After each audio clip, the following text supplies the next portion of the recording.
माता गंगा ने अर्जुन को श्राप क्यों दिया। दोस्तों, आज का वीडियो बहुत ही मारने वाला है। कृपया वीडियो को पूरा देखें और अंत तक बने रहें। वीडियो में आगे बढ़ने से पहले हमारे चैनल को लाइक सब्सक्राइब जरूर करें। महाभारत के विशाल ग्रंथ में जहां धर्म, नीति और नीति भंग के अनगिनत प्रसंग मिलते हैं, वहीं एक महत्वपूर्ण माता गंगा और अर्जुन से जुड़ा हुआ है। गंगा केवल एक नदी ही नहीं बल्कि स्वयं देवी स्वरूपा है। वे शुद्धता, त्याग और मातृत्व की प्रतिमूर्ति मानी जाती हैं। भीष्म पितामह की माता होने के कारण उनका संबंध कुरु वंश से गहरा है। इसलिए युद्ध के समय जब गंगा ने अर्जुन को श्राप दिया तो यह केवल एक साधारण घटना नहीं थी, बल्कि धर्म और अहंकार के बीच टकराव का प्रतीक भी था। अर्जुन का गर्व और आत्मविश्वास। अर्जुन अपने समय का अद्वितीय योद्धा था। वह गांडीव धनुष का धारी था, श्री कृष्ण का सारथी और इंद्रपुत्र भी। उसकी वीरता पर स्वयं देवता तक मुग्ध रहते थे। लेकिन युद्ध के बीच अर्जुन ने कई बार गर्व और आत्मविश्वास का अतिरेक देखने को मिला। वह मानने लगा कि उसके बल, कौशल और गांडीव की शक्ति के सामने कोई नहीं टिक सकता। यही अहंकार कई बार उसे असावधानी की ओर ले गया। भीष्म पितामह का वध और गंगा का शोक।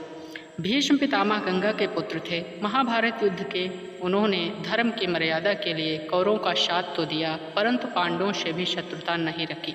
वे अर्जुन के ही बाणों के शरशैया पर लेटे। गंगा ने अपने पुत्र को यह दशा देखी तो उनका हृदय विदीर्ण हो उठा।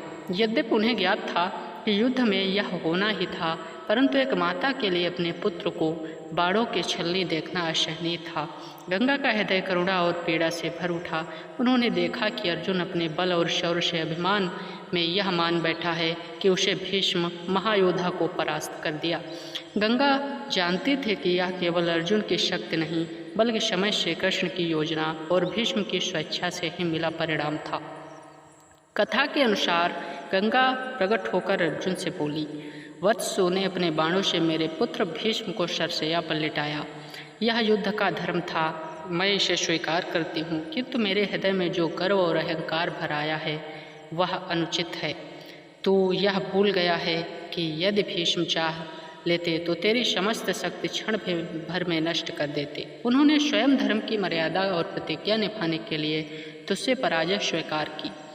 तुझे अपने सामर्थ्य पर इतना अभिमान नहीं करना चाहिए। इसके बाद माता गंगा ने अर्जुन को श्राप दिया, ये पार्थ, जिस प्रकार तूने मेरे पुत्र को बाणों की शैया पर लिटाया है, वैसे ही तू भी अपने जीवन में एक दिन अपमान और पीड़ा का स्वाद चखेगा। तेरे गांडीव और शौर्य का अभिमान तुझे उसी प्रकार दुख देगा जैसे आज मेरे हृदय को हुआ है। श्राप का अर्थ। गंगा का यह श्राप केवल क्रोध, शोक परिणाम का नहीं था, बल्कि अर्जुन अहंकार से सावधान करने का एक साधन था। महाभारत हमें यही सिखाता है कि चाहे व्यक्ति कितना भी महान क्यों न हो, यदि वह गर्व में डूब जाए तो उसका पतन निश्चित है। बाद में अर्जुन ने यह श्राप कई रूपों में भोगा। विराट नगरी में अज्ञातवास के समय जब उन्हें ब्रह्मलला बनकर नृत्य शिक्षक रूप में धारण किया तो वह एक प्रकार का अपमान ही था। इनके अलावा युधिष्ठिर के आदेश पर जब उनके शस्त्र त्यागने का व्रत लिया और उसे निभाने में संघर्ष करना पड़ा, तब भी गंगा का श्राप का प्रभाव माना गया। दोस्तों, माता गंगा का श्राप अर्जुन के लिए एक चेतावनी था कि वीरता और धर्म का सार अहंकार में नहीं बल्कि विनम्रता और आत्मसंशय में है। अर्जुन जितना महान योद्धा था उतना ही उसे यह सीखने की आवश्यकता थी कि उसकी शक्ति केवल उसकी नहीं बल्कि भगवान श्री कृष्ण की कृपा, समय परिणाम का भी है।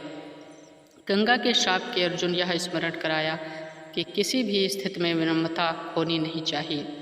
इस प्रकार माता गंगा ने अर्जुन को श्राप देना महाभारत के प्रसंगों में न केवल भावनात्मक गहराई जोड़ता है बल्कि यह शाश्वत शिक्षा भी देता है। दोस्तों, वीडियो अच्छा लगा हो तो एक बार सब्सक्राइब जरूर करें।